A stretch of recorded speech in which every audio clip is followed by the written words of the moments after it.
busy, the ploughing plonker. Break me pearlies on this blasted pit-ridden tract.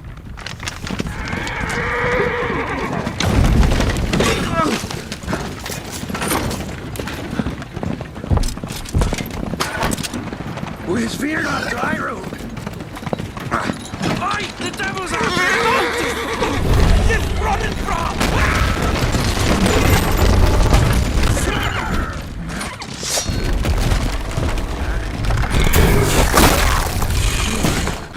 Look out there, children.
Salt.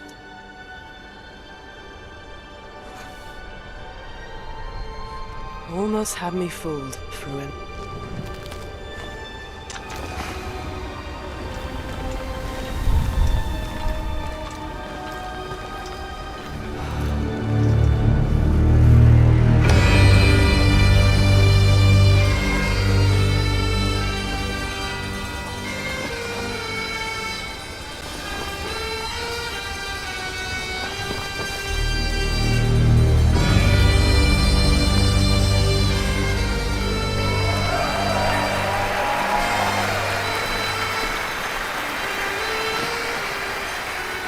Thank you.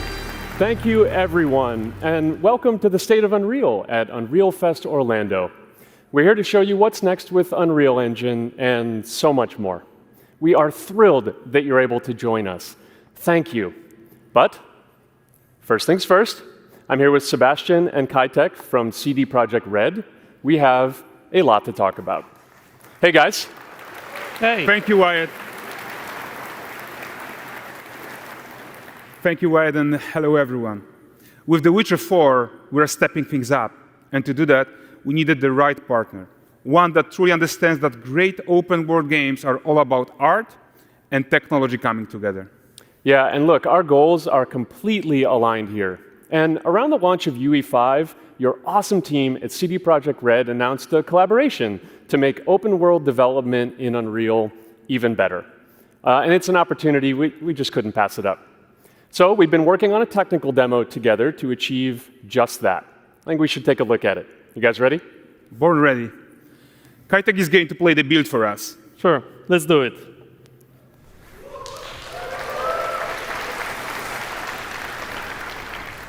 This is a technological showcase set in the world of The Witcher 4.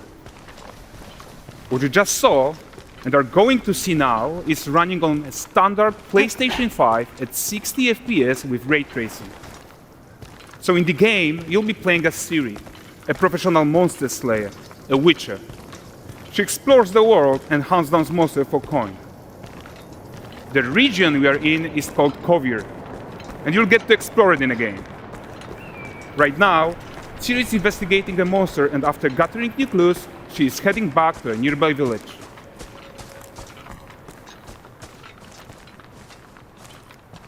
All right, everyone, meet Kelpie. Let weeds be weeds, Kelpie. So just like Geralt had Roach, Ciri has her own loyal companion.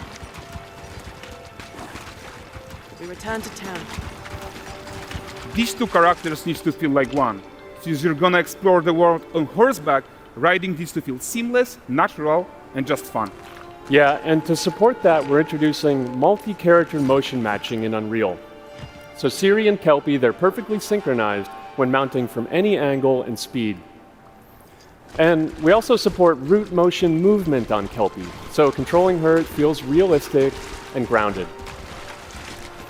And there are also some really nice improvements to our Unreal Chaos Flesh Solver and these machine-learned deformations. So you've got realistic muscles moving and stretching under Kelpie's skin without compromising the performance there.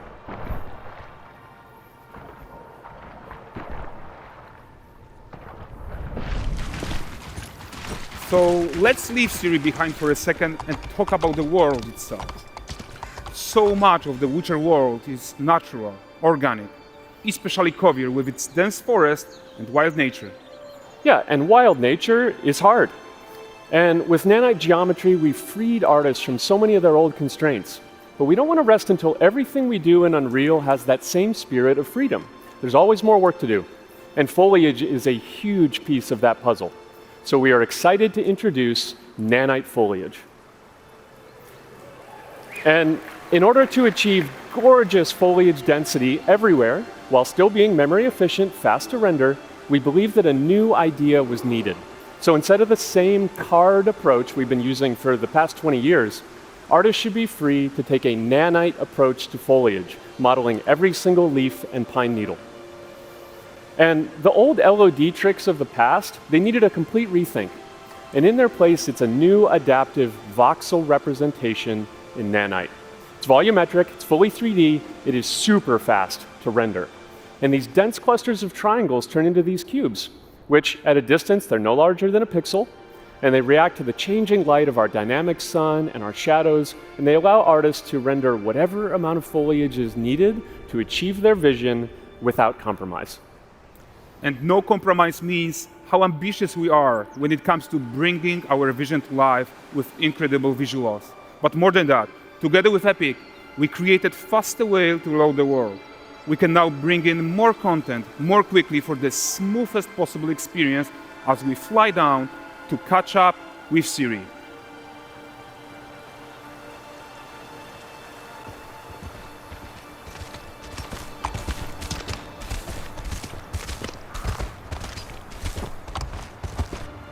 Welcome to Valdrest. So Valdrest is a port town, a hub for fishing, trade and mining. It's one of those places where you can meet shady characters or overhear gossip from other lands. It's also where Ciri took on her current contract. High-tech, let's leave Kelpie here and explore the marketplace and food. I'm so excited we can finally show you some of this stuff. Let's see what Valdrest has to offer. Not her again. Not even at the Land Exeter Fair! Now, 9 gazes while I present him with a fish. For the furry rascal will often wink, and a bear's weight grants good fortune. Here, have they?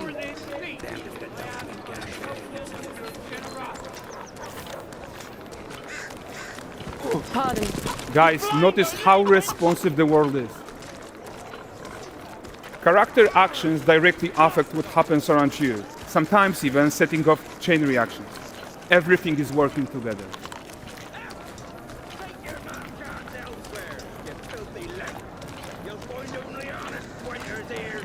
Oh, look at this poor gentleman being taught how to fly by an angry innkeeper. That's what happens when you cheat at Gwent. Last of it, is it? Ready to wait. Jingling the purse.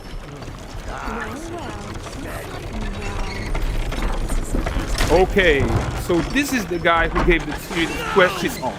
Like you probably suspect, he has his own agenda in all of this. You off your tits again, Wilfred. Get your ass up.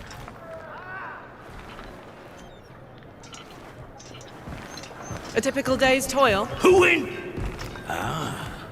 Witcheress. What news of my wagons? No eternity is taking that damn salt to arrive. I found them. And, well, suffice to say, they'll not reach you. As for the salt, I found not one speck. I presume this comes as no surprise to you. Now. Kavir's smuggling trade is of no concern to me. Shush, shush, shush. The Manticore, that flattened your cars and devoured your men. Quite the opposite. Manticore? No, them winged hellspawn dwell in the arse end of Creighton, not here. While Siri decides what to do about that merchant, let's take a look at the character technology that powers this marketplace. Why don't we listen in on these fishmongers? They're selling their wares, chatting up customers. Morning, catch this is. Won't find none fresher. Rugged me ladies after one of them. Course. Get this cleaned and gutted for you. You mind, dearest? Into seeing something more. Got mackerel, cod, all Braxton's finest. And there is tons of tech at play here, even in this simple market stall. Metahuman tools, improved Unreal smart objects, chaos cloth, and more. Yeah, and all of this exists to make sure that the gap in quality between Siri and NPCs is as small as possible. Yeah, and closing that gap, it's not just about fidelity, right, but also authenticity. They should react to changes in the world around them. But the prisoner in pillory isn't exciting enough for Valdrest. Let's grab everyone's attention with a circus.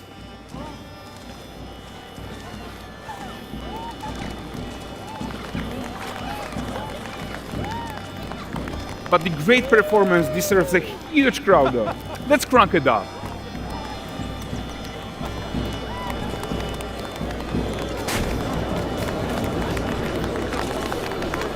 So you are seeing tons of optimizations here to many of Unreal systems, including an entirely new Unreal animation framework, allowing us to fit easily in our 60 FPS budget, not just in rendering, but also with room to spare on the game thread. Over 300 animated skeletal mesh agents all going about their business. And the whole point is to leave breathing room for developers like you to introduce the gameplay and the systems that your players expect, empowering you to make your worlds come to life without Unreal standing in your way. You are right, and that's the open world RPG that we are making. But before we wrap up, how about one final check-in with Siri?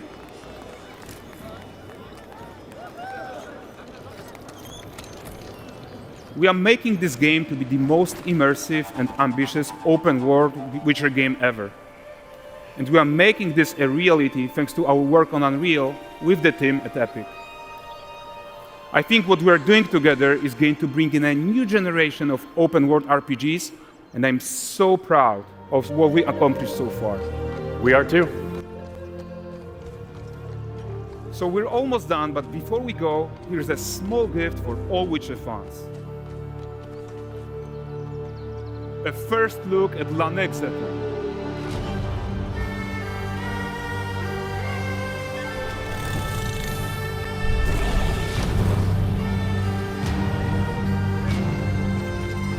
Onward, Kelby. With what?